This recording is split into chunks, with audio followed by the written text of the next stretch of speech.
الحمدللہ والصلاة والسلام علی رسول اللہ وعلی آلہ وصحبہ اجمعین، اما بعد، اعوذ باللہ من الشیطان الرجیم، بسم اللہ الرحمن الرحیم۔ وَلَقَدْ يَسَّرْنَا الْقُرْآنَ لِلذِّكْرِ فَهَلْ مِن مُدَّكِرٍ رَبِّ اشْرَحْ لِي صَدْرِي وَيَسِّرْ لِي أَمْرِي وَاحْلُلْ عُقْدَةً مِّن لِّسَانِي يَفْقَهُوا قَوْلِي۔ میرے محترم علماء دین، میرے محترم بزرگوں اور میرے عزیز بھائیوں اور بہنوں، السلام علیکم ورحمۃ اللہ وبرکاتہ۔ اللہ سبحانہ و تعالیٰ کی برکت اور رحمت آپ سب پر ہو۔ جیسے آپ جانتے ہیں کہ اکثر میں تقریر انگریزی میں کرتا ہوں،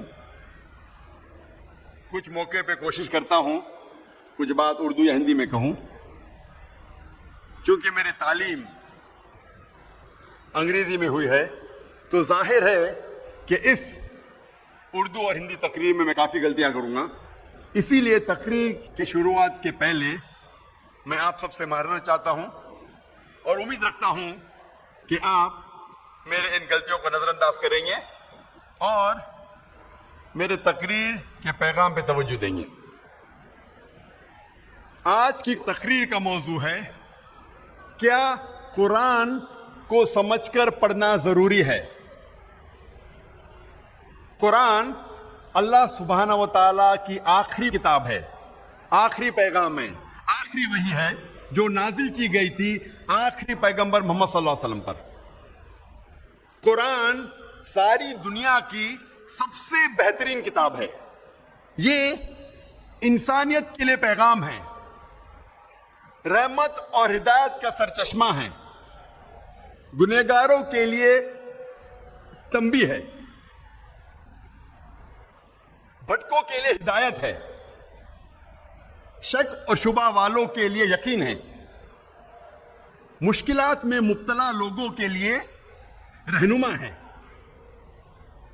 نا امیدوں کے لیے امید ہے۔ یہ قرآن مجید کی ساری جو نعمتیں ہیں، کیا ایک انسان کے لیے حاصل کرنا ممکن ہے جب تک وہ قرآن مجید کو نہ پڑھے، نہ سمجھے، اس کے معنی پہ تدبر نہ کرے، جب تک اسے اپنی زندگی میں عمل نہ کرے۔ یہ ساری قرآن مجید کی نعمتیں انسان کے لیے حاصل کرنا ممکن ہے صرف قرآن مجید کو پڑھنے کے بعد، اس کے معنی کو جاننے کے بعد، اس کے معنی پہ تدبر کرنے کے بعد اور اس کو اپنی زندگی میں عمل کرنے کے بعد۔ الحمدللہ ساری دنیا میں سب سے زیادہ پڑھی جانے والی کتاب ہے قرآن مجید، لیکن افسوس کی بات ہے کہ قرآن مجید سب سے زیادہ نہ سمجھ کے پڑھنے والی کتاب بھی ہے۔ سب سے زیادہ پڑھی جانے والی کتاب تو ہے، لیکن وہ ایک واحد کتاب ہے جو سب سے زیادہ پڑھی جاتی ہے بنا سمجھ کے۔ اور کیونکہ ہم مسلمانوں نے اکثر قرآن مجید کو سمجھ کے پڑھنا چھوڑ دیا، اسی لیے جو قرآن مجید اور مسلمانوں میں جو لگاؤ ہے وہ کم ہوتا جا رہا ہے۔ افسوس کی بات ہے کہ اگر کوئی قرآن مجید پڑھتا ہے اور اس کا دل نہیں بدلتا، اس کی زندگی میں کوئی تبدیلی نہیں آتی، یہ افسوس کی بات ہے۔ اللہ تعالیٰ فرماتے قرآن مجید میں سورہ ال عمران میں سورہ نمبر 3 آیت نمبر 110 میں، کنتم خیر امۃ اخرجت للناس، اے مسلمانوں آپ سارے جہاں میں سب سے بہترین امہ ہے۔ اللہ سبحانہ و تعالیٰ ہم مسلمانوں کی تعریف کر رہا ہے، ہمیں ایک اونچا عہدہ دے رہا ہے۔ جب بھی تعریف کی جاتی ہے، جب بھی کوئی اونچا عہدہ دیا جاتا ہے، اس کے ساتھ ذمہ داری لازم ہے۔ جب اللہ سبحانہ و تعالیٰ فرماتے ہیں کہ ہم سارے جہاں میں سب سے بہترین امہ ہیں، اس کے ساتھ ذمہ داری بھی ہے۔ اللہ تعالیٰ اسی آیت میں فرماتے ہیں تأمرون بالمعروف وتنہون عن المنکر وتؤمنون باللہ، کیونکہ ہم لوگوں کو اچھائی کی طرف بلاتے ہیں اور برائی سے روکتے ہیں اور اللہ سبحانہ و تعالیٰ پہ یقین رکھتے ہیں۔ اللہ سبحانہ و تعالیٰ فرماتے ہیں کہ ہم سارے جہاں میں سب سے بہترین امہ ہیں کیونکہ ہم لوگوں کو اچھائی کی طرف بلاتے ہیں اور برائی سے روکتے ہیں۔ جب تک ہم قرآن مجید کو سمجھ کے نہیں پڑھیں گے ہمیں کیسے پتہ لگے گا کہ کیا اچھا ہے کیا برا ہے؟ اگر ہم قرآن مجید نہیں سمجھ کے پڑھیں گے اور لوگوں کو اچھائی کی طرف نہیں بلائیں گے اور لوگوں کو برائی سے نہیں روکیں گے، ہم مسلمان کہنے کے لائق نہیں ہیں، ہم خیر امہ کہنے کے لائق نہیں ہیں۔ قرآن آتا ہے لفظ قرا سے، جس کے معنی ہے، قرآن کے معنی ہے کتاب، پڑھو۔ قرآن کو کہا گیا فرقان، جو حق اور باطل کے درمیان فیصلہ کرتا ہے۔ فرقان، کرائٹیریا ٹو جج رائٹ فرام رانگ، وہ کتاب جو حق اور باطل کے درمیان فیصلہ کرتی ہے۔ جب تک ہم قرآن مجید کو سمجھ کے نہیں پڑھیں گے ہمیں کیسے پتہ لگے گا کیا حق ہے اور کیا باطل ہے؟ اسی لیے قرآن مجید کو سمجھ کے پڑھنا بہت ضروری ہے۔ آج ہم تحقیق کریں گے اکثر مسلمان قرآن مجید کو سمجھ کے کیوں نہیں پڑھتے۔ سب سے عام بہانہ جو مسلمان دیتے ہیں قرآن مجید کو نہیں سمجھ کے پڑھنے کا، وہ یہ ہے کہ ہم عربی زبان نہیں جانتے۔ آج ساری دنیا میں 700 کروڑ انسان ہیں اور تقریباً 150 کروڑ مسلمان ہیں، یعنی 20% سے زیادہ، 20 سے 25% ساری دنیا میں سارے انسانوں میں سے مسلمان ہیں، اور عرب صرف مسلمانوں میں 15% ہے، اور چند اور لوگ ہیں، چند فیصد مسلمان ہیں جو عرب نہ ہونے کے باوجود عربی زبان جانتے ہیں۔ آج دنیا میں تقریباً 25 کروڑ مسلمان عربی جانتے ہیں۔ 150 کروڑ میں سے 25 کروڑ مسلمان عربی جانتے ہیں۔ 80% سے زیادہ مسلمان عربی نہیں جانتے۔ جب بھی کوئی انسان پیدا ہوتا ہے وہ ماں کے پیٹ میں سے کوئی بھی زبان نہیں جان کے پیدا ہوتا ہے۔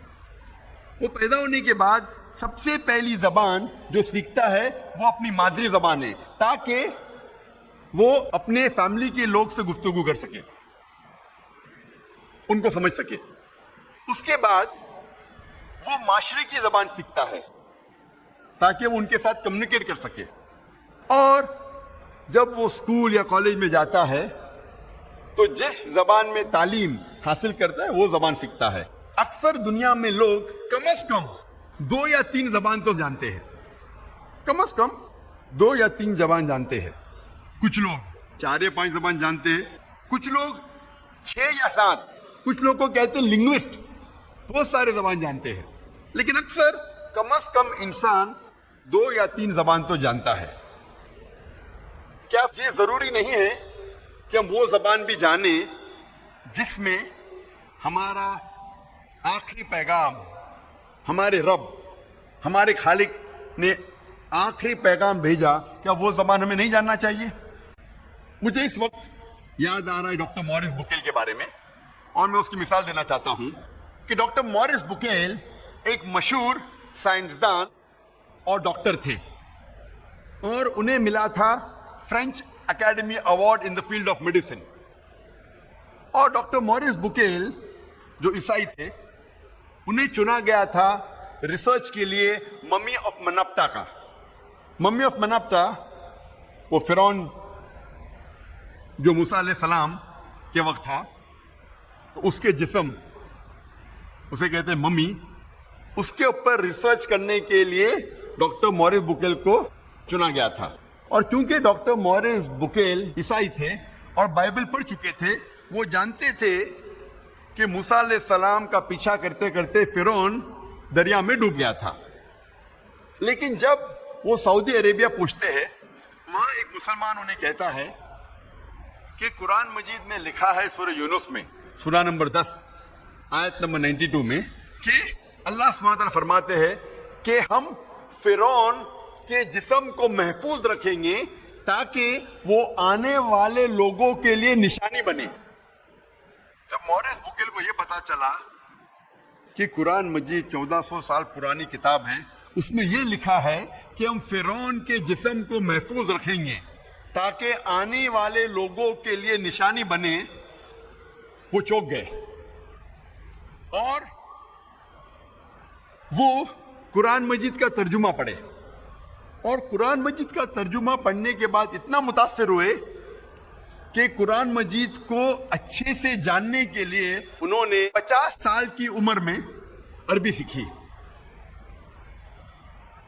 آپ سوچ سکتے ہیں ایک غیر مسلم، ایک عیسائی 50 سال کی عمر میں عربی زبان سیکھ رہا ہے قرآن مجید کو سمجھنے کے لیے، اور قرآن مجید کی تحقیق کرنے کے بعد انہوں نے ایک کتاب لکھی، بائبل، قرآن اور سائنس۔ تحقیق کے بعد ڈاکٹر مورس بکیل نے اپنی کتاب میں یہ لکھا کہ قرآن مجید میں کئی آیتیں ہیں جو سائنس اب ایڈوانس ہونے کے بعد جاننے لگی، جو قرآن مجید میں 1400 سال پہلے لکھا ہے۔ اور ڈاکٹر مورس بکیل کہتے ہیں کہ قرآن مجید میں ایک بھی آیت نہیں ہے جو سائنس سے ٹکراتی ہے، لیکن بائبل میں کئی ورسز ہیں جو سائنس سے ٹکراتے ہیں۔ یہ مثال دینے کی یہ وجہ ہے میری، یہ کہنے کے لیے کہ ایک غیر مسلمان عیسائی 50 سال کی عمر میں عربی زبان سیکھتا ہے قرآن مجید کو بہتر سمجھنے کے لیے۔ الحمدللہ کچھ سال بعد اللہ سبحانہ ڈاکٹر مورس بکیل کو ہدایت دیتے ہیں، اور الحمدللہ مرنے کے پہلے ڈاکٹر مورس بکیل نے اسلام قبول کیا تھا۔ تو عمر کبھی بھی وجہ نہیں ہے ایک انسان کو اچھے کام سے روکنے کے لیے، لیکن ہر مسلمان کو ڈاکٹر مورس بکیل جیسا جذبہ نہیں ہوگا، لیکن پھر بھی ان کے پاس بہانہ نہیں ہے۔ اگر کوئی عربی زبان نہیں سیکھ سکتا ہے تو کم از کم وہ قرآن مجید کا ترجمہ پڑھے، اور آج الحمدللہ دنیا کی اہم زبانوں میں قرآن مجید کا ترجمہ ہو چکا ہے۔ مولانا عبد المجید دریابادی فرماتے ہیں کہ ساری دنیا میں سب سے مشکل کتاب جس کا ترجمہ کیا جا سکتا ہے وہ ہے قرآن مجید، کیونکہ قرآن مجید کی زبان آسمانی زبان ہے، اللہ سبحانہ و تعالیٰ کی زبان ہے، اور یہ معجزہ زبان ہے۔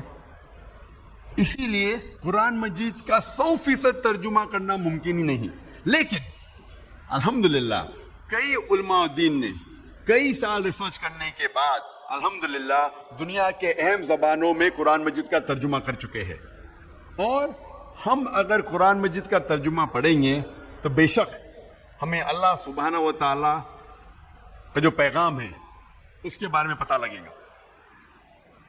اور آپ کو قرآن مجید کا ترجمہ اس زبان میں پڑھنا چاہیے جو زبان میں آپ کو مہارت ہے۔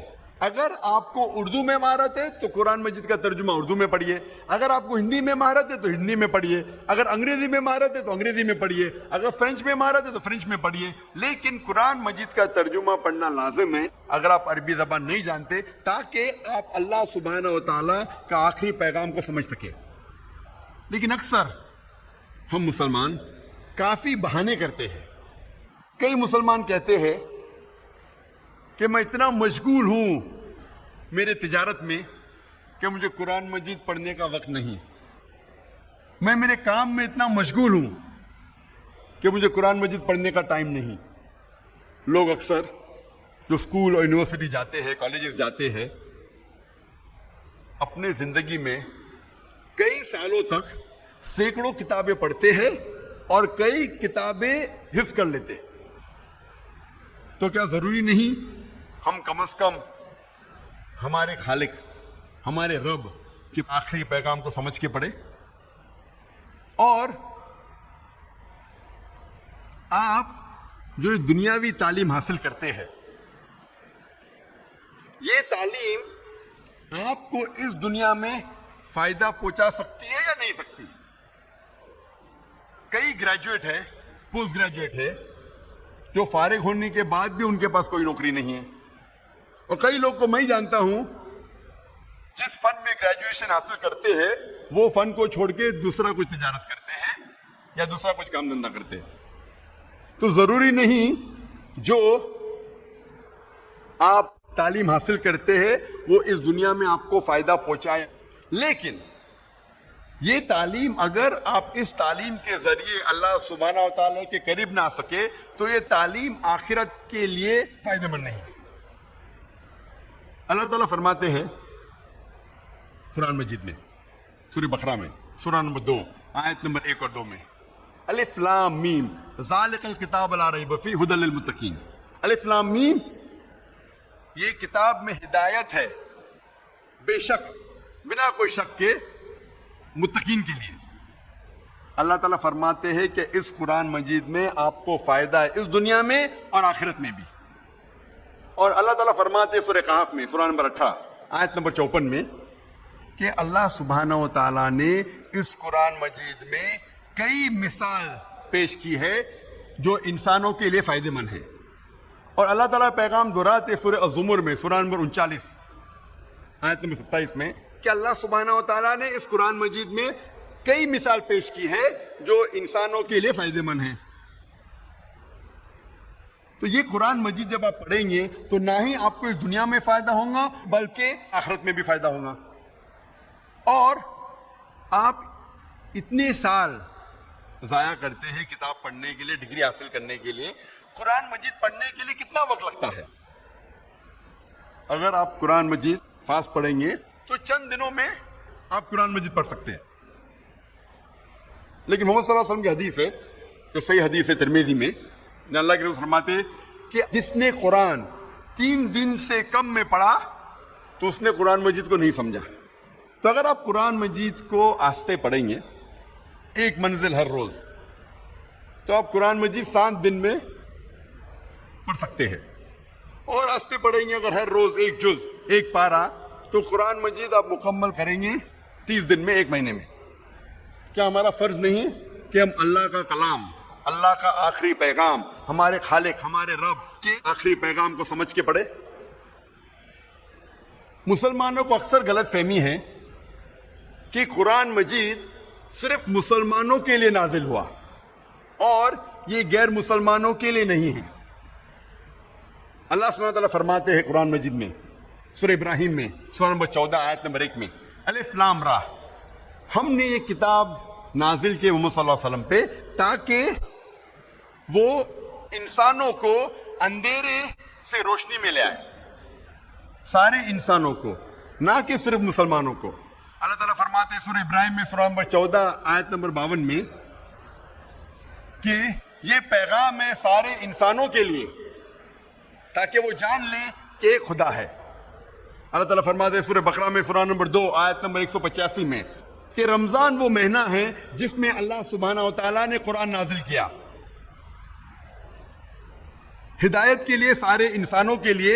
اور یہ فرقان ہے جو حق اور باطل کے درمیان فیصلہ کرتا ہے. اللہ تعالیٰ فرماتے ہیں سورہ الزمر میں سورہ نمبر 39 آیت نمبر 41 میں کہ ہم نے قرآن نازل کیا محمد صلی اللہ علیہ وسلم پہ تاکہ وہ انسانوں کو ہدایت دے. قرآن مجید میں یہ نہیں کہا گیا ہے کہ صرف مسلمانوں یا عربوں کو ہدایت دے لیکن سارے انسانوں کو ہدایت دے. قرآن مجید صرف مسلمانوں کے لیے نہیں بلکہ سارے انسانوں کے لیے ہے. اللہ تعالیٰ فرماتے ہیں سورہ انبیاء میں سورہ نمبر 21 آیت نمبر 107 میں وما ارسلناک الا رحمۃ للعالمین کہ ہم نے محمد صلی اللہ علیہ وسلم کو نہیں بھیجا لیکن رحمت بنا کے سارے انسانوں کے لیے سارے عالموں کے لیے. اللہ تعالیٰ فرماتے قرآن مجید میں کہ محمد صلی اللہ علیہ وسلم رحمت بنا کے بھیجے ہیں نہ کہ صرف مسلمانوں کے لیے نہ کہ صرف عربوں کے لیے بلکہ ساری انسانیت کے لیے سارے عالموں کے لیے. اللہ تعالیٰ فرماتے سورہ فاطر میں سورہ نمبر 35 آیت نمبر 24 میں وما ارسلناک الا کافۃ للناس بشیرا ونذیرا کہ ہم نے محمد صلی اللہ علیہ وسلم کو ایک یونیورسل میسنجر جیسے بھیجا ہے سارے انسانوں کے لیے ایک پیغمبر بھیجا ہے تاکہ وہ لوگوں کو ہدایت دے. لیکن اکثر انسان اب بھی نہیں جانتے. تو محمد صلی اللہ علیہ وسلم صرف مسلمانوں یا صرف عربوں کے لیے نہیں بھیجے گئے تھے بلکہ سارے انسانوں کے لیے بھیجے گئے تھے. ہم مسلمان اکثر سمجھتے ہیں کہ یہ قرآن مجید غیر مسلمانوں کو نہیں دی جا سکتی اور غیر مسلمان اسے نہیں چھو سکتے. یہ اکثر غلط فہمی ہے اور لوگ حوالہ دیتے ہیں سورہ واقعہ کی سورہ نمبر 56 آیت نمبر 77 to 80 جہاں اللہ سبحانہ تعالیٰ کہتے ہیں کہ یہ قرآن مجید ہے جو ایک محفوظ کتاب ہے، کوئی بھی اسے چھو نہیں سکتا صرف مطہرین جو لوگ پاک ہے. اور لوگ سمجھتے ہیں کہ کتاب مکنون جس کا ذکر کیا گیا قرآن مجید میں وہ یہ قرآن مجید کتاب ہے، مصحف ہے. اور مطہرین مطلب ایک انسان اگر وضو میں ہے صرف وہی چھو سکتا ہے، اسی لیے کہتے ہیں کہ غیر مسلمان سے چھو نہیں سکتے. اگر یہ آیت کے معنی ہے کہ یہ کتاب مکنون یہ قرآن مجید کا مصحف ہے اور جو وضو میں نہیں چھو سکتا، تو کوئی بھی غیر مسلم دکان سے 100 یا 150 روپے کا قرآن مجید خرید کے چھو سکتا ہے. اگر آپ تبری کی تفسیر پڑھیں گے ابن کثیر، اس میں لکھا ہے کہ وہی تب نازل ہوئی جب لوگ نے الزام لگائے کہ یہ قرآن مجید نعوذ باللہ محمد صلی اللہ علیہ وسلم کو شیطان کی طرف سے آ رہا ہے. تو یہ آیت نازل ہوئی کہ وہ کتاب مکنون جس کا ذکر ہے لوح محفوظ میں، جو قرآن مجید میں ذکر آتا ہے سورہ برج میں سورہ نمبر 85 آیت نمبر 21 اور 22 میں، کہ وہ کتاب جو قرآن مجید لوح محفوظ میں ہے اسے کوئی نہیں چھو سکتا ہے صرف مطہرین، مطلب وہ لوگ نہ ہی صرف جسم سے، من سے، تن سے پاک ہیں. اس کے معنی ہے کہ صرف فرشتے، وہ لوح محفوظ میں صرف فرشتے چھو سکتے ہیں. مطلب جو لوگ الزام لگا رہے تھے کہ قرآن مجید محمد صلی اللہ علیہ وسلم کو نازل ہو رہا تھا شیطان کے ذریعے نعوذ باللہ، اس کے جواب میں یہ آیت نازل ہوئی. تو اس کا مطلب نہیں کہ غیر مسلمان اسے چھو نہیں سکتے. اور مان لو اگر چھونا بھی غلط ہے، اگر چھوٹی غلطی کر کے اگر وہ غیر مسلمان شرک سے بچ جاتا ہے بڑی غلطی سے، تو اچھی بات ہے. مسلمان کہتے ہیں کہ قرآن مجید اگر آپ دیتے غیر مسلمان کو صرف ترجمہ دو، مجھے کوئی اعتراض نہیں اگر آپ غیر مسلمان کو صرف ترجمہ دیتے ہیں، لیکن میں پسند کرتا ہوں کہ ترجمے کے ساتھ عربی بھی دیں، کیونکہ ترجمہ ایک انسان کا ترجمہ ہے، اس میں غلطیاں ہو سکتی. اور اگر کچھ انسان غلطیاں کرتے ہیں تو یہ غلطیاں اللہ سبحانہ تعالیٰ کو منسوب نہیں کی جانی چاہیے.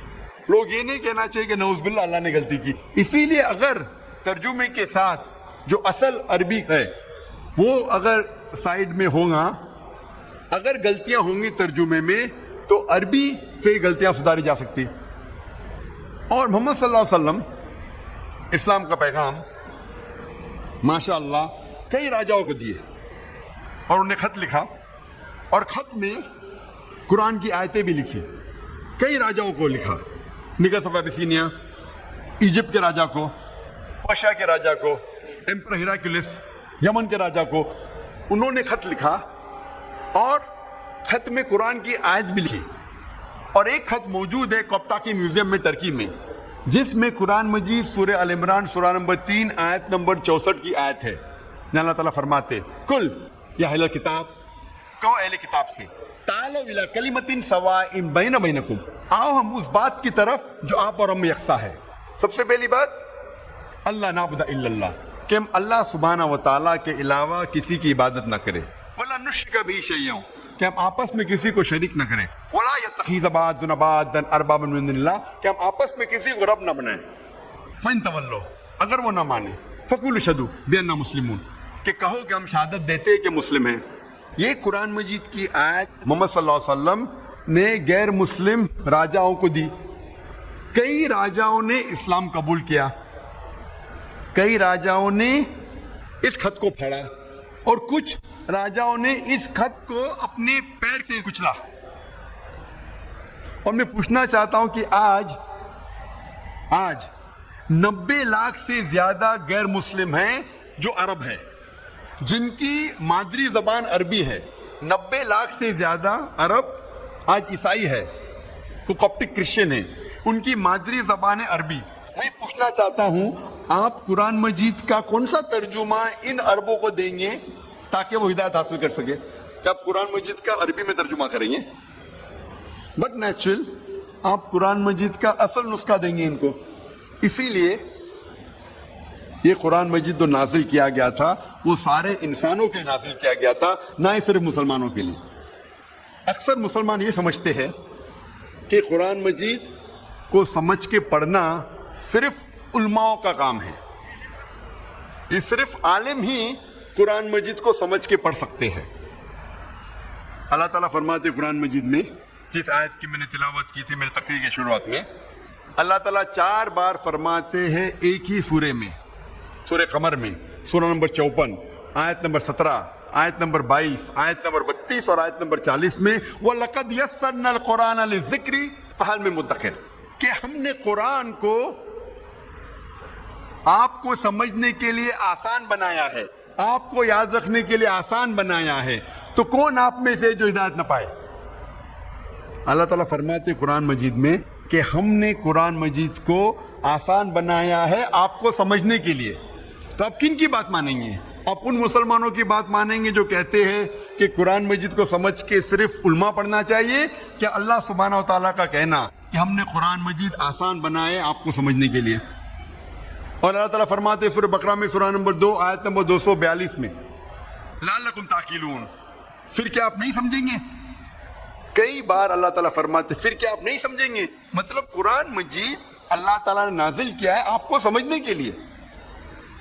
اگر آپ کو قرآن مجید پڑھتے پڑھتے کوئی مشکل پیش آتی ہے تو اللہ تعالیٰ فرماتے ہیں سورہ نحل میں سورہ نمبر 16 آیت نمبر 43 میں، اور سورہ انبیاء سورہ نمبر 21 آیت نمبر 7 میں اللہ تعالیٰ فرماتے ہیں کہ اگر آپ کو کوئی مشکل آتی ہے تو آپ ان سے پوچھو جس کے پاس علم ہے، فَاسْأَلُوا أَهْلَ الذِّكْرِ إِن كُنتُمْ لَا تَعْلَمُونَ، اگر آپ کو سمجھنے میں کچھ مشکل پیش آتی ہے تو آپ ان سے پوچھو جس کے پاس علم ہے،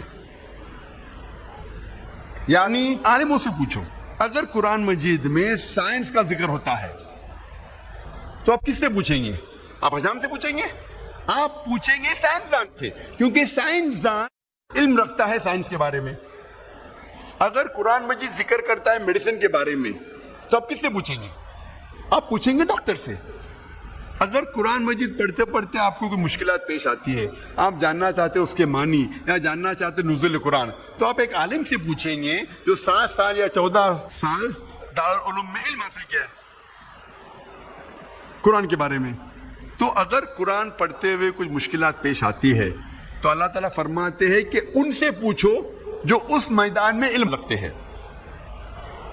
اور مجھے یاد آ رہی ایک مثال پروفیسر کیت مور کے بارے میں کہ سن 1980 میں 1980 اور 1990 کے درمیان چند عربوں نے قرآن مجید میں جتنے حوالے ہیں ایمبریولوجی کے بارے میں، ایمبریولوجی ایک میڈیسن کا سبجیکٹ ہے، جب ماں کے پیٹ میں ایک بچہ پیدا ہوتا ہے اس کی سٹڈی کو کہتے ہیں ایمبریولوجی۔ ایمبریو مطلب جب ماں کے پیٹ میں بچہ ہوتا ہے شروع میں اسے کہتے ہیں ایمبریو، اس کے سٹڈی کو کہتے ہیں ایمبریولوجی۔ تو جتنی ایمبریولوجی کے بارے میں قرآن کے آیتیں ہیں اور حدیث ہے، ان عربوں نے اسے اکٹھا کیا اور اس کا ترجمہ کر کے پروفیسر کیت مور کے سامنے پیش کیا۔ پروفیسر کیت مور اس وقت سن 1980 میں دنیا کے سب سے بڑے ماہر تھے ایمبریولوجی کے، اور یونیورسٹی آف ٹورانٹو کینیڈا میں وہ head of the department of anatomy تھے۔ اور جب انہیں سارے ترجمہ پیش کیا تھے اور ان سے پوچھا گیا کہ آپ اس کے بارے میں کیا کہنا چاہتے ہیں، تو پروفیسر کیت مور نے ترجمہ پڑھنے کے بعد کہا کہ جتنی بھی آیتیں قرآن مجید میں اکثر جو ایمبریولوجی کے بارے میں ذکر کر رہی ہے وہ اکثر 100% صحیح ہے، لیکن چند آیتیں ہیں جو میں نہیں کہہ سکتا ہوں کہ صحیح ہے، نہ میں کہہ سکتا ہوں وہ غلط ہے کیونکہ میں خود بھی نہیں جانتا ہوں۔ اور 2 ایسے آیتیں تھیں، جو پہلی 2 آیتیں نازل کی گئی تھی سورہ اقرا میں، سورہ علق میں، آیت نمبر 1 اور 2 جہاں اللہ تعالیٰ فرماتے اقرا بسم ربک الذی خلق خلق الانسان من علق، پڑھو اللہ کے نام سے جس نے پیدا کیا، جس نے پیدا کیا انسان کو ایک خون کے لوتڑے سے جو لٹکتا ہے، جو جوک جیسا ہے۔ اللہ کا کہ 3 معنی ہیں، ایک معنی ہے خون کا لوتڑا، ایک معنی ہے لٹکنا، اور تیسرا معنی ہے کہ لیچ لائک سبسٹینس، اردو میں کہیں گے جوک۔ تو پروفیسر کیت مور نے کہا کہ میں نہیں جانتا ہوں کہ ایمبریو، بچہ جب ماں کے پیٹ میں پیدا ہوتا ہے، ایمبریو وہ جونگ جیسا لگتا ہے کہ نہیں. تو پروفیسر کیت مور نے اپنے لیبورٹری میں ایک پاورفل مائکروسکوپ کے اندر ایمبریو کو دیکھا اور سائڈ میں اس نے جوگ کی تصویر لی اور وہ چونک گئے کہ آپس میں کتنے آئیڈینٹیکل تھے, وہ یکساں تھے. پروفیسر کیت مور کو تقریباً 80 سوالات پوچھے گئے تھے. قرآن اور حدیث میں جتنے بھی ایمبریولوجی کے بارے میں حدیث 30 اور آیتیں تھے, ان کو پوچھنے کے بعد پروفیسر کیت مور نے کہا اگر آپ یہ سوالات مجھے 30 سال پہلے پوچھتے, یعنی آج سے تقریباً 60 سال پہلے, تو شاید میں 50% سے زیادہ جواب دے نہیں پاتا, کیونکہ ایمبریولوجی ایک میڈیسن کا نیا برانچ ہے جو ابھی وجود میں آیا اور ابھی اس کے اوپر تحقیق ہو رہی ہے. اور پروفیسر کیت مور نے جو بھی نیا علم حاصل کیا قرآن اور حدیث میں سے, انہوں نے اپنی ایک نئی کتاب میں لکھا, 3rd ایڈیشن میں, دا ڈیولپنگ ہیومن.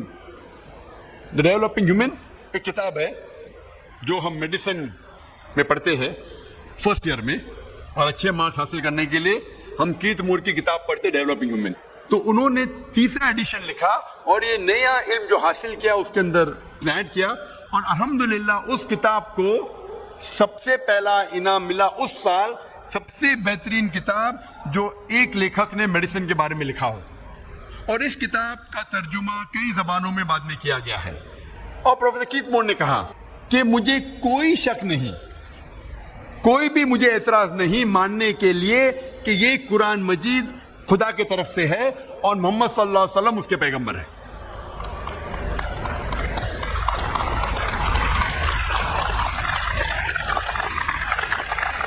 جب بھی آپ کو ایک مشین لیتے ہیں تو اس کے ساتھ آتا ہے انسٹرکشن مینیول.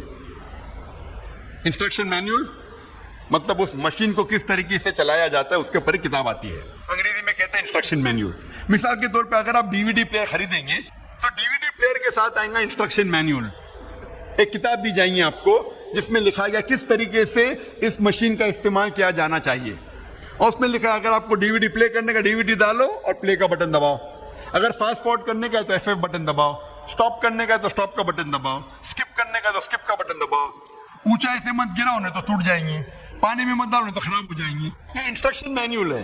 اگر آپ مجھے اجازت دیتے ہیں کہ انسان کو میں مشین کہوں تو آپ کو ماننا پڑے گا کہ سب سے پیچیدہ مشین دنیا میں وہ انسان, اور جتنی پیچیدہ مشین اتنی ضرورت ہے انسٹرکشن مینیول کی.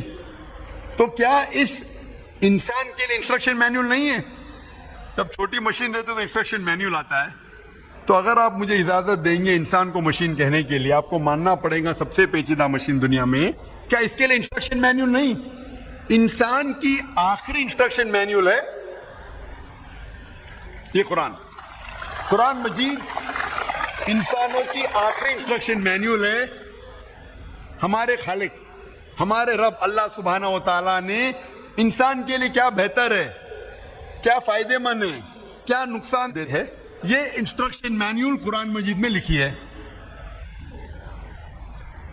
جب سب سے پہلی بار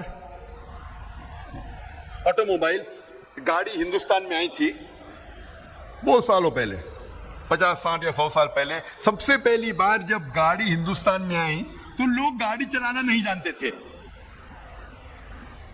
تو کمپنی کیا کرتی تھی, گاڑی کے ساتھ آپ کو ڈرائیور بھی دیتی تھی. جب گاڑی چلانا نہیں آتا ہے تو گاڑی کو لے کے کریں گے کیا؟ 50 یا 100 سال پہلے پہلی بار جب ہندوستان میں گاڑی آئی تو گاڑی کے ساتھ کمپنی ڈرائیور بھی دیتی تھی. تو ایک امیر نواب تھے جن نے ایک نئی گاڑی خریدا, گاڑی کے ساتھ کمپنی نے ڈرائیور بھی دیا. تو نواب ڈرائیور سے کہتے ہیں ایک دن گاڑی کو تیار کرو, مجھے بیگم صاحبہ کو شاپنگ کے لیے لے جانا ہے. تو ڈرائیور کہتا ہے نواب صاحب گاڑی خراب ہو گئی ہے. نواب صاحب تیش میں آ کے کہتے گاڑی کو فوراً صحیح کرو, مجھے بیگم صاحبہ کو شاپنگ کے لیے لے جانا ہے. تو ڈرائیور کہتا ہے کہ نواب صاحب گاڑی کو صحیح کرنے کے لیے مجھے 10 کلو شہد چاہیے, 20 لیٹر دودھ چاہیے, 30 کلو اصل گھی چاہیے اور 40 کلو رائس چاول, وہ بھی باسمتی چاول. تو نواب صاحب کیا کرتے, گاڑی کو صحیح کرنے کے لیے ڈرائیور کو 10 کلو شہد دیتے, 20 لیٹر دودھ دیتے ہیں 30 کلو اصل گھی اور 40 کلو باسمتی چاول دیتے ہیں. یہ ڈرائیور سب چیز لے کے اپنے گھر میں اپنے بیگم کو دیتا ہے اور آدھے گھنٹے میں گاڑی تیار ہو جاتی ہے. میں آپ سے پوچھنا چاہتا ہوں کہ آج اگر آپ کا ڈرائیور آپ سے کہیں گا کہ گاڑی کو صحیح کرنے کے لیے اس کو چاہیے شہد, دودھ, چاول اور گھی, کیا آپ اسے دیں گے؟ آپ کیا کریں گے؟ دیں گے؟ بھگا دیں گے, لات مار کے بھگائیں گے, کیونکہ آپ بھلے میکینک نہیں ہیں, آپ کم از کم اتنا تو جانتے گاڑی کے بارے میں کہ گاڑی دودھ پہ نہیں چلتی, شہد سے نہیں چلتی, چاول سے نہیں چلتی, گھی سے نہیں چلتی. آپ میکینک نہیں ہیں لیکن گاڑی کے بارے میں اتنا علم تو رکھتے. تو ہر مسلمان قرآن مجید کو سمجھ کے پڑھے گا تو کوئی بھی انسان آپ کو قرآن مجید سے بھٹکا نہیں سکے گا. آپ اگر قرآن مجید کو سمجھ کے پڑھیں گے تو کوئی بھی انسان آپ کو قرآن مجید سے دور نہیں کر سکے گا. آپ بھلے میکینک نہیں لیکن گاڑی کا اتنا علم تو رکھتے ہیں. اسی طریقے سے اگر ہم قرآن مجید سمجھ کے پڑھیں, اگر گاڑی خراب ہو جاتی ہے تو آپ جاتے میکینک کے پاس. اسی طریقے سے قرآن مجید پڑھتے پڑھتے کچھ مشکلات پیش آتی ہے تو پھر آپ عالم کے پاس جاؤ, اس ماہر کے پاس جاؤ اس فن میں جس میں آپ کو مشکل ہے. لیکن اس کا مطلب نہیں کہ آپ اس نواب کی طرح بیوقوف بن جائیں گے. لوگ اکثر مثال دیتے ہیں لوگ کو قرآن مجید سمجھنے سے روکنے کے لیے. لوگ اکثر مسلمان مثال دیتے ہیں کیوں قرآن مجید سمجھ کے نہیں پڑھنا چاہیے, اور وہ کہتے ہیں کہ اگر آپ کے پاس کچا لائسنس ہے, آپ گاڑی چلانا صحیح نہیں جانتے اور کچے لائسنس کے ساتھ اگر آپ گاڑی کو ٹھوکتے ہیں تو آپ کو جو دنڈ پڑے گا, جرمانہ پڑے گا, وہ چھوٹا پڑے گا. اگر پکے لائسنس کے ساتھ, فل لائسنس کے ساتھ اگر آپ گاڑی کو ٹھوکیں گے جرمانہ ڈبل. اسی لیے جب کچے لائسنس کا گاڑی ٹھوکیں گے کم جرمانہ, اسی طریقے سے قرآن مجید کو سمجھ کے مت پڑھو, گناہ کریں گے تو کم سزا ملیں گی. اگر قرآن مجید کو سمجھ کے پڑھیں گے اور گناہ کریں گے تو ڈبل سزا ملیں گی. اسی لیے نہیں سمجھ کے پڑھنا اور گناہ کرنا اچھی بات ہے. تو میں ان سے کہتا ہوں ٹھیک ہے, مان لیا میں آپ کی بات کہ کچے لائسنس کے ساتھ اگر آپ گاڑی ٹھوکیں گے تو کم سزا, کم جرمانہ, پکے لائسنس زیادہ جرمانہ. تو میں ان سے کہتا ہوں اگر آپ گاڑی برابر سے نہیں سیکھیں گے اور کچے لائسنس سے چلائیں گے, ہو سکتا ہے اگر آپ ٹھوکیں گے تو پولیس آپ کو 1000 روپیہ دنڈ دیں گی, 1000 روپیہ جرمانہ دیں گی. اگر آپ پکے لائسنس کے ساتھ گاڑی چلائیں گے اور ایکسیڈنٹ کریں گے, ٹھوکیں گے, تو پولیس آپ کو 2000 روپیہ جرمانہ دیں گی. لیکن اگر آپ کچے لائسنس کے ساتھ چلائیں گے, گاڑی چلانا نہیں سیکھیں گے, ہو سکتا ہے 5 سال میں آپ 100 بار گاڑی ٹھوکیں گے تو آپ کو جرمانہ دینے پڑیں گے 1000 × 100 1 لاکھ روپیہ. اگر آپ برابر سے گاڑی سیکھیں گے 5 سال میں ہو سکتا ہے کہ 1 بار گاڑی ٹھوکیں گے تو 5 سال کے بعد جرمانہ آپ کو 2000 روپیہ. تو 1 لاکھ جرمانہ اچھا کہ 2000 جرمانہ اچھا؟ یہ منطق میں کہاوت ہے کہ اس کے غلط لاجک کو اگری کرو اور پھر اسے غلط ثابت کرو. اگر کوئی کہتا ہے 2 + 2 5 تو میں کہوں گا ٹھیک ہے 2 روپیہ لے, 2 روپیہ لے, 5 روپیہ لا, 2 لاکھ روپیہ لے, 2 لاکھ روپیہ لے, 5 لاکھ لے کر. تو منطق کے اندر ایک کہاوت ہے کہ غلط لاجک کوئی کہتا ہے اسے اگری کر کے اسے غلط ثابت کرو. تو اگر آپ قرآن مجید نہیں سمجھ کے پڑھیں گے اور گناہ کریں گے, کئی گناہ کرتے رہیں گے, بھلے آپ کو آدھی سزا ملی, تو قرآن مجید کو سمجھو, اس کے پر عمل کرو. انسان غلطیاں کرتے, اکثر غلطیاں, انشاءاللہ قرآن مجید پڑھ کے آپ غلطیوں سے دور ہوئیں گے. کچھ لوگ اکثر کہتے ہیں کہ قرآن مجید کو سمجھ کے نہیں پڑھنا چاہیے, اور دوسری اور کچھ لوگ کہتے ہیں کہ قرآن مجید کو پڑھ کے عربی میں فائدہ ہی نہیں, عربی میں پڑھ کے فائدہ ہی نہیں. اللہ تعالیٰ فرماتے ہیں سورہ نساء میں, سورہ نمبر 4 آیت نمبر 171 میں, لا تغلوا فی دینکم, آپ دین کے دائرے سے باہر مت جاؤ, دائرے میں ہونا چاہیے. ایک کو کوئی قرآن مجید سمجھ کے پڑھنا ہی نہیں چاہیے. اور کچھ لوگ جو اپنے آپ کو ماڈرن سمجھتے ہیں اور سمجھتے بہت تعلیم یافتہ ہے, کہتے ہیں کہ عربی میں قرآن مجید پڑھ کے فائدہ ہی نہیں. قرآن مجید میں اللہ تعالیٰ کئی آیتوں میں فرماتے ہیں اور کئی صحیح حدیث ہے جس میں لکھا ہے کہ قرآن مجید عربی میں پڑھنے سے بھی فائدہ ہے, کئی فائدے ہیں. اللہ تعالیٰ فرماتے ہیں سورہ عنکبوت میں, سورہ نمبر 29 آیت نمبر 45 میں, کہ پڑھو اس کتاب کی آیت جو اللہ سبحانہ تعالیٰ نے نازل کی ہے. اور اللہ تعالیٰ فرماتے ہیں کہ آپ قرآن مجید کو عربی میں پڑھو، اس میں کئی فائدے ہیں۔ اور ایک حدیث ہے جہاں اللہ کے رسول فرماتے ہیں، حدیث ترمذی کی ہے، حدیث نمبر 2910، جہاں اللہ کے رسول فرماتے ہیں کہ ہر حرف آپ قرآن مجید کا پڑھیں گے آپ کو ایک حسنات، ایک ثواب ملیں گا، اور ایک ثواب کے 10 گنا حسنات ہے، یعنی ایک آپ حرف قرآن مجید کا پڑھیں گے آپ کو 10 ثواب ملیں گے۔ اور اللہ ایک حرف نہیں ہے، الف ایک حرف ہے، لام ایک حرف ہے، ہاں ایک حرف ہے، یعنی 10 10 10 آپ کو 30 حسنات ہے، 30 ثواب ہے۔ آپ اگر پڑھیں گے قرآن مجید میں الف لام میم، الف کے 10 حسنات 10 ثواب، لام کے 10 ثواب، میم کے 10 ثواب، 10 10 10 30 ثواب۔ بے شک آپ قرآن مجید عربی میں پڑھیں گے آپ کے لیے ثواب ہے، اس میں کوئی دو رائے نہیں، لیکن صرف عربی میں پڑھنے کے اتنے ثواب کافی ہے ہمیں جنت میں داخلہ دینے کے لیے؟ کیونکہ ہم اتنی غلطیاں کرتے ہیں ہر روز، ہم انسان ہونے کے ناطے اتنی غلطیاں کرتے ہیں، کیا یہ 10 10 10 کافی ہے ہمیں جنت میں لے جانے کے لیے؟ اگر ہم قرآن مجید کو عربی میں پڑھنے کے علاوہ اس کی معنی سمجھے اور اس کے اوپر عمل کرے تو کئی گنا زیادہ حسنات ملیں گے، اور یہ آپ کو انشاءاللہ جنت میں لے جائیں گے۔ اکثر ہم دیکھتے ہیں مسلمان ختم قرآن کرتے ہیں، اور اکثر رمضان میں 1 بار 2 بار 10 بار قرآن کی تلاوت کرنا اچھی بات ہے، ختم قرآن کرنا اچھی بات ہے، لیکن اگر آپ 2 بار صرف عربی میں قرآن پڑھتے ہیں بنا سمجھ کے، آپ عربی زبان نہیں جانتے لیکن صرف پڑھنا جانتے ہیں، 2 بار ختم کرنے کے بجائے میں کہوں گا کہ 1 بار عربی میں پڑھو اور 1 بار ترجمہ پڑھو اس زبان میں جس زبان میں آپ کو مہارت ہے، تو انشاءاللہ حسنات کے علاوہ، ثواب کے علاوہ آپ اس کے اوپر عمل کریں گے اور یہ آپ کے لیے اور بہتر ہوگا۔ اکثر ہم جب مسلمان سے پوچھتے کہ قرآن شریف کیوں نازل کیا گیا ہے، تو کئی مسلمان کہتے ہیں قرآن خوانی کے لیے۔ قرآن نازل کیا گیا قرآن خوانی کے لیے۔ جب آپ نیا گھر خریدتے تو قرآن خوانی ہوتی ہے، آپ نیا آفس لیتے تو قرآن خوانی ہوتی ہے، کوئی انسان مر جاتا ہے تو آپ قرآن پڑھتے ہیں۔ میں قرآن مجید میں کوئی بھی آیت نہیں جانتا ہوں جس میں لکھا ہے قرآن پڑھو کسی کے مرنے کے بعد، میں کہیں بھی کوئی بھی حدیث نہیں جانتا ہوں جس میں لکھا ہے یا اللہ کے رسول یا صحابہ نے کبھی قرآن پڑھے کسی کے مرنے کے بعد، کہ قرآن خوانی مرنے کے بعد لوگ کو بلایا جاتا ہے اور قرآن پڑھایا جاتا ہے۔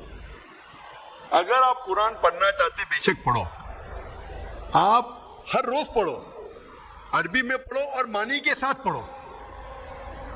میں ایک مثال دینا چاہتا ہوں کہ ایک انسان جاتا ہے فرانس بی اے میں گریجویشن کرنے کے لیے، ایک ہندوستانی جاتا ہے فرانس اور وہ فرینچ زبان نہیں جانتا ہے، فرینچ زبان نہیں جانتا ہے لیکن انگلش جانتا ہے، اور انگلش کی لکھاوٹ ABCD وہ فرینچ میں بھی ہے لیکن معنی الگ ہے۔ تو وہ فرانس جاتا ہے گریجویشن کرنے کے لیے، ہر روز وہ کالج میں حاضری دیتا ہے، اسے ملتا ہے پی فار پریزنٹ، ہر روز وہ حاضری دیتا ہے۔ جب ایگزامینیشن کا پیپر آتا ہے لیکن وہ کچھ سمجھتا نہیں کیونکہ وہ فرینچ نہیں جانتا ہے، جب ایگزامینیشن کا دن آتا ہے وہ ایگزامینیشن ہال میں جاتا ہے، وہاں بھی اسے پی ملتا ہے، پی فار پریزنٹ۔ میں آپ سے پوچھنا چاہتا ہوں جب وہ پورے سال میں کچھ فرینچ میں نہیں سمجھا، وہ ایگزامینیشن میں بیٹھے گا، ایگزامینیشن پیپر بھی ہے فرینچ میں، کیا وہ ایگزامینیشن میں پاس ہوں گا؟ بالکل نہیں۔ پی کا مطلب پاس نہیں، پی کا مطلب پریزنٹ، لیکن وہ پاس نہیں ہوں گا، اس سے پاس ہونے کے لیے سمجھنا پڑے گا۔ تو اسی لیے اگر آپ اس زندگی میں پاس ہونا چاہتے تو آپ کے لیے فرض ہے کیا اس زندگی کے بارے میں جانیں، کیا چیز اچھی ہے کیا بری ہے، کیا فرض ہے کیا حرام ہے۔ اور اللہ تعالیٰ فرماتے قرآن مجید میں سورہ ملک میں سورہ نمبر 67 آیت نمبر 2 میں، الذی خلق الموت والحیات، کہ اللہ سبحانہ و تعالیٰ نے موت اور زندگی دی ہے تاکہ وہ جانچ سکے کہ آپ میں سے سب سے اچھا کون ہے عمل میں۔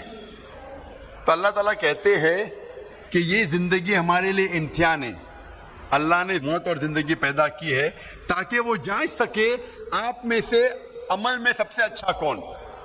تو یہ ٹیسٹ میں جب آپ بیٹھ رہے ہیں، اس ٹیسٹ کے اصول آپ نہیں جانتے، اچھا کیا برا کیا، فرض کیا حرام کیا، تو کیا فائدہ. تو اگر آپ اس امتحان میں، زندگی کے امتحان میں پاس ہونا چاہتے ہیں تو آپ کے لیے فرض ہے کہ آپ یہ جانیں کہ اس امتحان کے اصول کیا ہے، اس کے فرائض کیا ہے. میں مثال دینا چاہتا ہوں کہ اگر آپ کا ایک قریب دوست بمبئی سے آتا ہے کشن گنج میں آپ کو ملنے کے لیے، لیکن وہ انگریزی زبان میں مہارت رکھتا ہے میرے جیسا، اور وہ ٹوٹی پوٹی اردو بات کر لیتا ہے میرے جیسا، آپ کے ساتھ آتا ہے کشن گنج میں، ایک ہفتہ رہتا ہے، آپ کا قریب دوست ہے، ایک ہفتہ رہتا ہے اور آپ کا جگری یار ہے. ایک ہفتے بعد وہ واپس جاتا ہے، لیکن کیونکہ وہ اردو یا ہندی تھوڑی بہت بول لیتا تھا لیکن لکھنا نہیں آتا ہے، وہ بمبئی جا کے آپ کو خط لکھتا ہے انگریزی میں، اور انگریزی زبان آپ کو نہیں آتی. وہ خط جب آپ کو انگریزی میں لکھتا ہے، آپ کو انگریزی نہیں آتی، تو آپ کیا کریں گے؟ آپ یہ جاننے کی کوشش نہیں کریں گے کہ میرا جگری یار کیا کہہ رہا ہے اپنے خط میں. کوشش کریں گے کہ نہیں؟ آپ کیا کریں گے؟ اس خط کو لکھے جائیں گے ایسے انسان کے پاس جو انگریزی جانتا ہے، اس خط کا ترجمہ کر سکے گا. آپ جاننا چاہیں گے کہ میرے جگری یار نے، میرے قریب دوست نے خط میں کیا لکھا. تو یہ فرض نہیں کہ آپ جاننا چاہیں گے کہ ہمارے خالق، ہمارے رب اللہ سبحانہ و تعالیٰ نے اپنے آخری پیغام میں کیا پیغام دیا انسانوں کے لیے. آپ کو آخری پیغام کو ترجمہ کرنے کی ضرورت نہیں، کیونکہ اس کا ترجمہ ہو چکا ہے، اور الحمدللہ دنیا کی اہم زبانوں میں اس کا ترجمہ ہو چکا ہے. تو فرض نہیں ہے کہ آپ ترجمہ پڑھیں اپنے رب، اپنے خالق، اپنے اللہ سبحانہ و تعالیٰ کے آخری پیغام کا. ہم مسلمان الحمدللہ قرآن مجید کی عزت کرتے ہیں، لیکن اکثر لوگ اتنی عزت دیتے ہیں کہ قرآن مجید کے مین مقصد کو بھول جاتے ہیں. عزت دو لیکن قرآن مجید کے مقصد کو مت بھولو. ہم مسلمان قرآن مجید کو ایک اونچے شیلف پہ رکھتے ہیں، اپنی الماری کے سب سے اونچے شیلف پہ رکھیں گے، اتنے اونچے شیلف پہ کہ آپ کو سٹول لینے پڑیں گا، اور قرآن مجید کو پھر رکھتے اوپر، اتارنے کے لیے اس کو مشکل ہو جائے. قرآن مجید ایک ہدایت کی کتاب ہے، ایک گائیڈ ہے. آپ اگر گائیڈ ہر روز جو پڑھی جانے والی کتاب ہے اس کو اتنے اونچائی پہ نہیں رکھیں گے کہ اس کو نکالنا مشکل پڑے، ایسے جگہ پہ رکھیں گے جہاں سے نکالنا آسان ہے. ہم مسلمان قرآن مجید کو مخمل کے کپڑے میں باندھتے ہیں، اور اتنا ٹائٹ باندھتے ہیں کہ کھولنے کے لیے 5 منٹ لگتا ہے، اور اگر بند کرنے پڑے وہ مخمل کے کپڑے میں باندھنے کے اور 5 منٹ لگے گا. تو اگر آپ کے پاس 10 منٹ ہے تو آپ سوچیں گے 10 منٹ میں قرآن کیا پڑھنے کا، 5 منٹ تو کھولنے کے لگے گا، 5 منٹ باندھنے کے لیے تو چھوڑو بھی نہیں پڑے گی. قرآن مجید کو عزت دو، قرآن مجید کا احترام کرو، لیکن اتنا مت کرو کہ مقصد ہی فوت ہو جائے. عزت دو، اونچائی پہ رکھو، پر اتنے اونچائی پہ نہیں کہ نکالنا مشکل پڑے.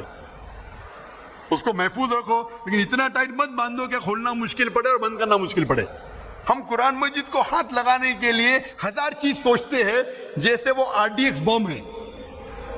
قرآن مجید کو ہاتھ لگانے کے پہلے ہم سوچتے ہیں کہ میں جوتے میں ہوں تو قرآن مجید کو ہاتھ لگا سکتا ہوں کہ نہیں، میں کھڑا ہوں تو قرآن مجید کو پکڑ سکتا ہوں کہ نہیں، میں ٹریول کر رہا ہوں، میں سفر کر رہا ہوں، قرآن مجید کو ہاتھ لگا سکتا ہوں کہ نہیں، کیا میں سفر میں پڑھ سکتا ہوں کہ نہیں، کیا میں جدھر کام کر رہا ہوں ادھر پڑھ سکتا ہوں کہ نہیں، کیا میں جوتے کے ساتھ ہاتھ لگا سکتا ہوں کہ نہیں. ہم 1000 سوالات پوچھتے ہیں قرآن مجید کو ہاتھ لگانے کے پہلے، جیسے وہ RDX بم ہے. قرآن مجید ہمارے زندگی کی ہدایت کی کتاب ہے، وہ ایسی کتاب ہے جو روز پڑھی جانے والی کتاب ہے، اور کہیں نہیں لکھا ہے کہ ہم جوتے کی حالت میں قرآن مجید کو نہیں پکڑ سکتے، ہم کبھی سفر کر رہے تو قرآن مجید کو نہیں پڑھ سکتے. ہمارے اتنے خود کے شرائط ہیں کہ یہ ہمیں قرآن مجید کو پڑھنے سے روکتے ہیں. یہ ہمارے بنائے ہوئے شرائط ہیں جو قرآن مجید کو پڑھنے سے روکتے ہیں. یہ ہدایت کی کتاب ہے، اسے روز پڑھو. آپ جب عرب ممالک جائیں گے، آپ دیکھیں گے عرب جب مسجد میں آتے ہیں نماز پڑھنے کے لیے، اور اگر چند منٹ باقی ہے، 10 منٹ باقی ہے، تو ضائع نہیں کرتے. کیا کرتے؟ فوراً قرآن مجید کو لیتے اور پڑھنے لگتے ہیں. جب اقامت ہو جاتی ہے قرآن میں رکھ کے نماز پڑھنے لگتے. ہماری مسجد میں بھی آپ دیکھیں گے چند لوگ قرآن مجید پڑھتے ہیں، لیکن صرف سب سے پہلی صف میں، اول صف میں. دوسری صف میں آپ دیکھیں گے نہیں. کیوں؟ دوسری صف میں اگر کوئی قرآن مجید پڑھے گا تو کوئی آ کے ٹوکے گا، اس کی پیٹھ قرآن مجید پہ حرام. آپ قرآن مجید کو پیٹھ نہیں دکھا سکتے، اور اگر آپ قبلے کی طرف پیٹھ کر کے قرآن مجید پڑھے وہ بھی حرام. میں مسجد حرام الحرم میں مکہ میں کئی بار گیا ہوں، اور بچوں کو قرآن پڑھایا جاتا ہے روز. دیکھا میں استاد کا منہ قبلے کی طرف، اور سب بچے استاد کو دیکھ کے پڑھ رہے. کدھر بھی نہیں لکھا ہے کہ کعبہ کو پیٹ کر کے قرآن مجید نہیں پڑھ سکتے. اور اکثر لوگ جب بیٹھتے قرآن مجید پڑھنے کے لیے تو صف میں بیٹھے رہتے، ان کی پیٹ قرآن مجید کی طرف ہے. یہ ہمارے خود کے بنائے ہوئے شرائط لگاتے ہیں قرآن مجید پڑھنے کے لیے، خود کے شرائط، جو قرآن مجید کا مقصد فوت ہو جاتا ہے. کم از کم قرآن مجید تو پڑھو. میں ایک چٹکلا سنانا چاہتا ہوں آپ کو. ایک اپنے ہندوستان کے اچھے قاری تھے، بہترین قاری، جو جاتے سعودی عربیہ، اور اس وقت مغرب کی صلاح کا وقت تھا. تو وہ سعودی حضرات جانتے تھے کہ اچھے قاری ہے، تو بولے قاری صاحب آپ امامت کرو. تو قاری صاحب مغرب کی صلاح میں پڑھتے ہیں سورہ یوسف کی آیت، اور نماز ختم ہونے پہ سلام پھرتے. تو اس وقت ایک عرب، ایک سعودی، وہ قاری کو دیکھ کے مسکراتا ہے. تو قاری صاحب پوچھتے کیا میری قرات پسند نہیں آئی؟ تو عرب کہتا ہے کہ قرات تو بہت پسند آئے، لیکن میں سوچ رہا تھا کہ نماز میں آپ نے یوسف علیہ السلام کو کنویں میں ڈالا، لیکن نماز کے پہلے کنویں کے باہر کیوں نہیں نکالا؟ ابھی جو لوگ قرآن مجید کو ترجمے کے ساتھ پڑھ چکے وہی چٹکلے کو سمجھیں گے، جو نہیں پڑھ چکے وہ نہیں سمجھیں گے. جو لوگ قرآن مجید کو ترجمے سے نہیں پڑھے، میں کہنا چاہتا ہوں کہ قرآن مجید میں ذکر آتا ہے یوسف علیہ السلام کا، اور آپ پڑھ چکے ہوں گے کہ سورہ یوسف میں یوسف علیہ السلام کے بھائی سب مل کے یوسف علیہ السلام کے خلاف ہوتے اور اسے ڈالتے ہیں کنویں میں. سوچتے ہیں کہ کنویں میں ڈالیں گے ابھی وہ مر جائیں گا، اور چلے جاتے. لیکن اللہ سبحانہ و تعالیٰ کو یوسف علیہ السلام کو بچانا ہوتا تو ایک قافلہ آتا ہے اور یوسف علیہ السلام کو کنویں کے باہر نکالتا ہے. تو یہ سعودی پوچھتے ہیں کہ آپ نے سلام یوسف علیہ السلام کو کنویں میں تو ڈالا، لیکن صلاح کے پہلے کنویں سے باہر کیوں نہیں نکالا؟ اللہ سبحانہ و تعالیٰ فرماتے ہیں سورہ محمد میں، سورہ نمبر 47 آیت نمبر 24 میں، کہ آپ قرآن کو سمجھنے کی کوشش نہیں کرتے یا آپ کے دل پہ تالے لگے ہیں. اللہ تعالیٰ فرماتے ہیں کہ آپ قرآن کو سمجھنے کی کوشش نہیں کرتے یا آپ کے دل پہ تالے لگے ہیں. اللہ تعالیٰ فرماتے ہیں سورہ بقرہ میں سورہ نمبر 2 آیت نمبر 159 میں کہ اگر آپ چھپائیں گے وہ آیت جو نازل کی گئی ہے اور جو ہدایت اللہ تعالیٰ نے صاف کیا ہے قرآن میں، تو اللہ سبحانہ و تعالیٰ کی لعنت ہوگی آپ پہ. یعنی آپ قرآن مجید کی آیتوں کو مت چھپاؤ، جو اللہ نے ہدایت دی اسے مت چھپاؤ، نہیں تو اللہ تعالیٰ آپ پہ لعنت برسائیں گے. اور اللہ تعالیٰ فرماتے ہیں سورہ فرقان میں سورہ نمبر 25 آیت نمبر 30 میں محمد صلی اللہ علیہ وسلم کہیں گے کہ اے رب، یہ میرے لوگ ہیں، these are my people who have taken the Quran for foolish nonsense. یہ میرے لوگ ہیں جو قرآن کو نہ سمجھ سکے، میں قرآن کو فولش نانسنس جیسا لیا. قرآن کو پڑھنے کے 2 طریقے ہوتے ہیں، ایک ہے تذکر قرآن، ایک ہوتا ہے تدبر قرآن. تذکر قرآن یعنی قرآن کو پڑھنا، عام طور پہ پڑھنا، اور جو ہم عربی میں بھی کر سکتے اور ترجمے کے ساتھ بھی کر سکتے. ایک ہوتا ہے تدبر قرآن، یعنی قرآن کی معنی پہ تدبر کرنا، to ponder over the meaning of the Quran. تذکر قرآن کرنا تو انسان کے لیے آسان ہے، تدبر قرآن کرنا بہت اہم ہے، جو عربی زبان سے اور بہتر کر سکتے ہیں. ترجمے کے ذریعے بھی کر سکتے لیکن اتنے بہترین طریقے سے نہیں جیسے آپ عربی زبان سے کر سکتے، کیونکہ عربی زبان اتنی اونچی زبان ہے، اتنی اچھی زبان ہے، اگر آپ جانیں تو ترجمہ میں وہ لطف نہیں آئیں گے. تو تدبر قرآن آپ بہتر کر سکتے عربی زبان جاننے کے بعد. اور اکثر آپ کتاب کوئی پڑھیں گے، ایک بار پڑھیں گے، 2 بار پڑھیں گے، تیسری چوتھی بار میں آپ تھک جائیں گے. لیکن قرآن مجید اگر 1000 بار بھی پڑھیں گے، 1001 بار پڑھیں گے، پھر بھی آپ کو مزہ آئے گا، پھر بھی آپ لطف اٹھائیں گے، پھر بھی آپ ہدایت پائیں گے، کیونکہ ہر قرآن کی آیت کے الگ پہلو ہے۔ قرآن مجید ایک ہی آیت ایک عام انسان پہ بھی چھا جاتی ہے اور ایک عالم کو بھی۔ جتنی بار آپ قرآن مجید پڑھیں گے سمجھ کے، اتنی بار آپ کو اور مزہ آئے گا، آپ کو اور ہدایت ملے گی، آپ کبھی بھی نہیں تھکیں گے۔ اسی لیے ہر مسلمان کے گھر میں قرآن مجید ہونا فرض ہے، نہ کہ صرف عربی زبان میں، لیکن اگر عربی زبان نہیں جانتے آپ سمجھنا، تو فرض ہے کہ آپ قرآن مجید کا ترجمہ اپنے گھر میں رکھیں، اس زبان میں جو زبان میں آپ کو مہارت ہے۔ اگر اردو میں مہارت ہے تو اردو میں رکھیے، ہندی میں مہارت ہے تو ہندی میں رکھیے، انگلش میں مہارت ہے تو انگلش پہ رکھیے، گجراتی میں مہارت ہے تو گجراتی میں رکھیے، لیکن فرض ہے کہ آپ کے گھر میں قرآن مجید کا ترجمہ ہونا چاہیے اور اسے روز آپ کو پڑھنا چاہیے۔ سب سے بہترین تحفہ اگر آپ کسی کو دے سکے وہ ہے قرآن مجید ترجمے کے ساتھ، چاہے شادی کا موقع ہو، چاہے آپ کا دوست نیا گھر لیا ہے یا نئی آفس میں جا رہا ہے، سب سے بہترین تحفہ ہے قرآن مجید کا ترجمہ۔ غریب انسان بھی اسے پسند کرے گا اور امیر بھی اسے پسند کرے گا۔ اور سب سے بہترین تحفہ آپ اپنے بچوں کو دے سکتے ہیں وہ ہے قرآن مجید، اور یہ تحفہ اس کی زندگی کے آخری دن تک اسے ہدایت دیتا رہے گا۔ اکثر ہم مسلمان ہمارے بچوں کو قرآن مجید پڑھنا سکھاتے عربی میں، لیکن ہم یہ نہیں ضروری سمجھتے تھے کہ ہمارے بچوں کو عربی زبان آنا چاہیے۔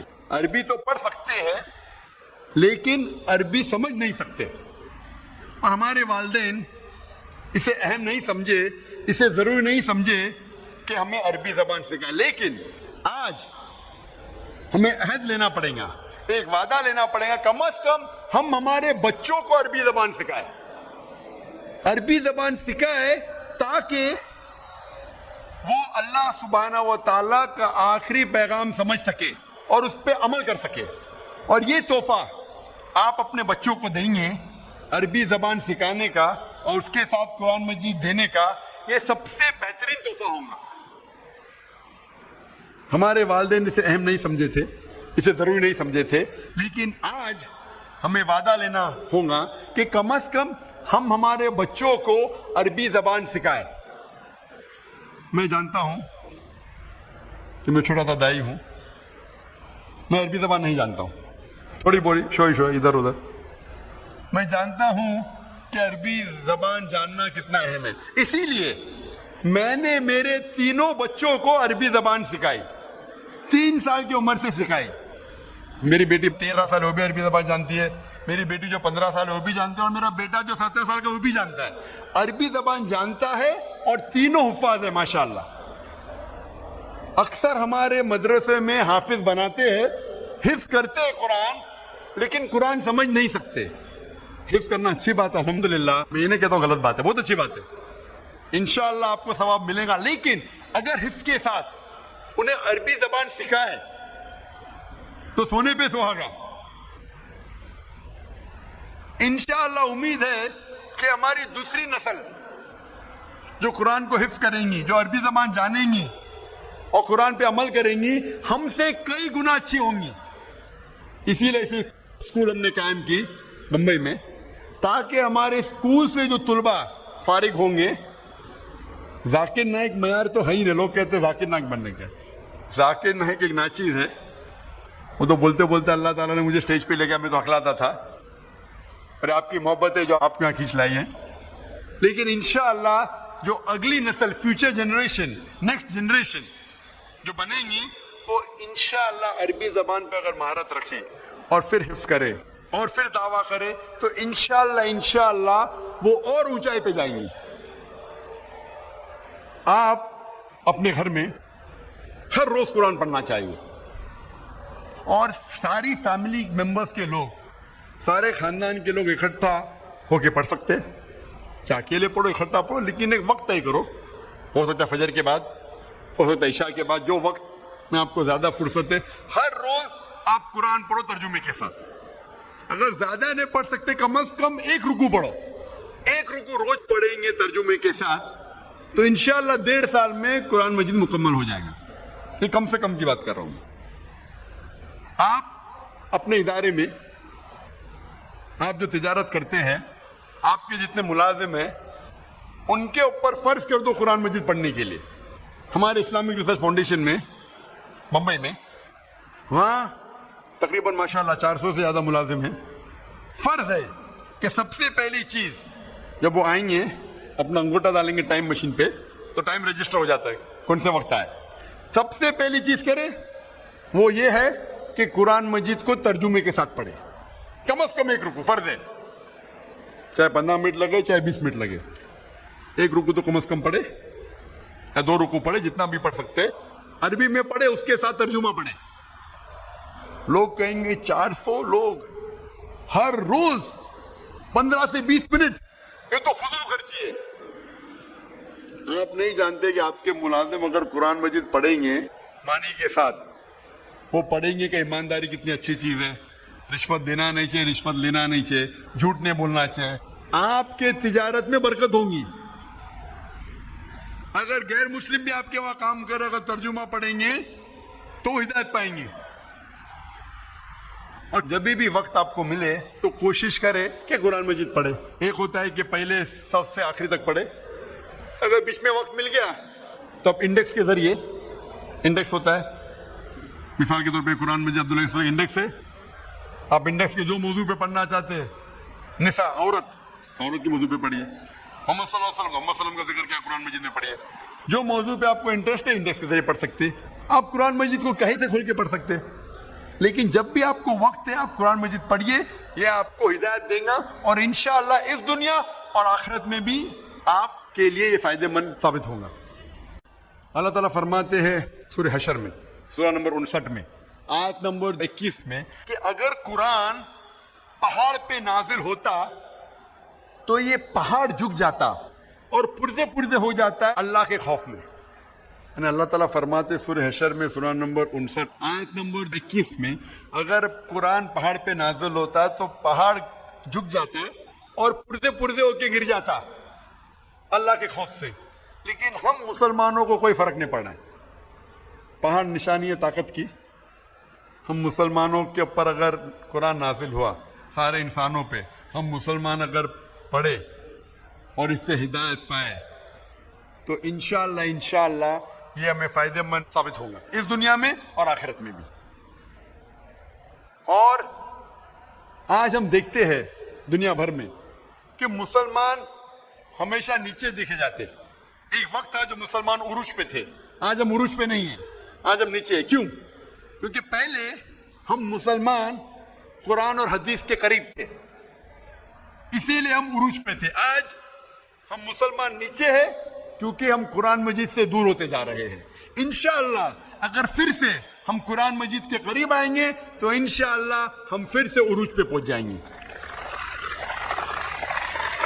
میں تقریر ختم کرنا چاہتا ہوں اس حدیث سے جو حضرت عثمان رضی اللہ عنہ نے بیان کی تھی، جو صحیح بخاری میں ہے، جلد نمبر 6 حدیث نمبر 5027 میں حضرت عثمان رضی اللہ عنہ فرماتے ہیں کہ محمد صلی اللہ علیہ وسلم نے فرمایا، خیرکم من تعلم القرآن وعلمہ، کہ سب سے بہترین وہ ہے جو قرآن سمجھ کے پڑھتا ہے اور اس کا علم دوسروں تک پہنچاتا ہے.